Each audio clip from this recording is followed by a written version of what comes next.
Hello po, I am Kirsten Lee Clarigo po. I am 21 years old and a 4th year education student from De La Salipa po.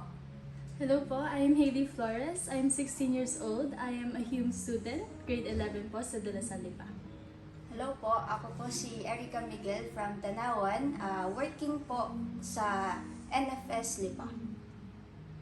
Actually po, nag-start po siya kahapon kasi po ako po ay pinanganak po ako sa Bicol. I am a Bicolana po. Tapos, kaka-scroll ko po sa FB, nakita ko po yung mga nangyayari po sa aking mga kababayan sa Bicol. So actually po, nung una po, ito pong initiative ko po na ito, tapos ng aking mga best friends po, which is wala po sila ngayon dito, pero nagkakontak po kami through messenger po sa paghihingi po ng tulong. Ito po ay dapat sa mga Bicolano lang po kahapon para po makatulong po sa kanila to contact po the rescuers as well as po their families po. Tapos, ayun po, nung una po, ang budget lang po talaga namin dito ay yung pinagsama-sama po naming pera. Pero po kasi nakatanggap po kami ng sobrang daming messages po asking for help po na maloadan daw po sila. Kasi po, kailangan po nila mag-contact sa mga hotline numbers. Tapos, ayun po, since ako naman po ay nag-aaral sa isang school po na kung saan medyo may kaya po yung mga nag-aaral, parang naisipan po namin na mag-reach out po sa kanila na at least makahingi po ng kaunting tulong po na parang may pandagdag po doon sa mga nalikom po namin, sarili po naming pera na para po mas madami po kaming matulungan. Yun po.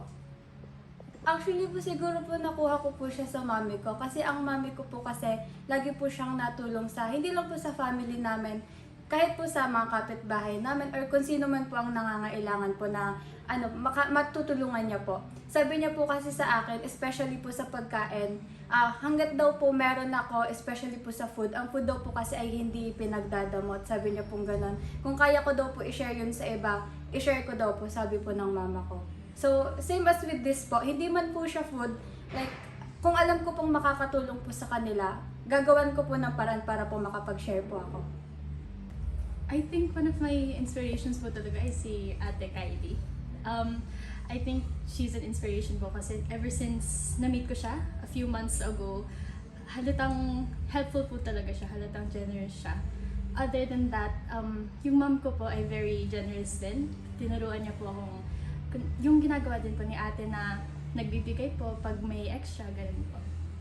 Actually, si Kylie din po, bale magkaka-dorm po kami, so same lang po sa ginagawa niya, hindi lang po sa mga kapilipino natin, natulong din po ako sa mga bata, ganun.